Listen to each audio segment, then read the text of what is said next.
Menjajakan diri secara online melalui aplikasi MiChat, belasan wanita muda yang diduga pekerja seks komersial digerebek petugas Satpol PP Kabupaten Bogor dari salah satu apartemen di Jalan Raya Mercedes-Benz, Desa Cicadas, Kecamatan Gunung Putri, Kabupaten Bogor. Selain mengamankan wanita tersebut, petugas juga merazia miras dari berbagai toko di wilayah Kabupaten Bogor. Inilah video milik petugas saat melakukan penggerebekan di salah satu kamar sebuah apartemen di Jalan Raya Mercedes-Benz, Desa Cicadas, Kecamatan Gunung Putri, Kabupaten Bogor. Dari apartemen yang diduga dijadikan praktek prostitusi online tersebut, petugas Satpol PP Kabupaten Bogor mengamankan belasan pria dan wanita pasangan di luar nikah dan selanjutnya diamankan ke Mako Satpol PP Kabupaten Bogor.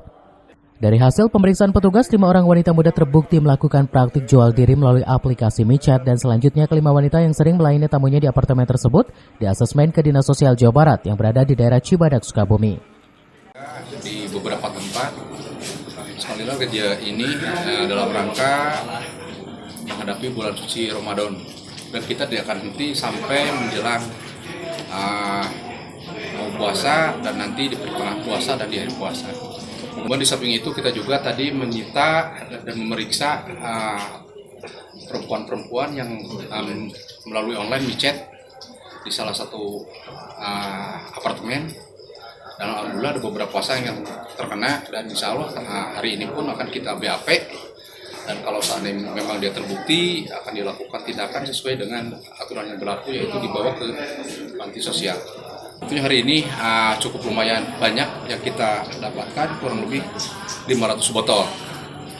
Kemudian nanti hasil sitaan ini akan kami kumpulkan kalau seandainya nanti yang memiliki warung-warung tersebut bisa memperlihatkan surat-suratnya akan dikembalikan, tapi kalau seandainya tidak akan kami sita, nanti akan kita musnahkan. Selain mengamankan wanita pekerja seks komersial, petugas juga merazia minuman keras atau miras dari beberapa toko yang ada di wilayah Kabupaten Bogor.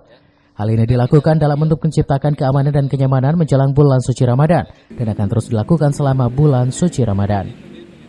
Dari Cibinong dan Gunung Putri, Kabupaten Bogor, Edi Junaidi melaporkan.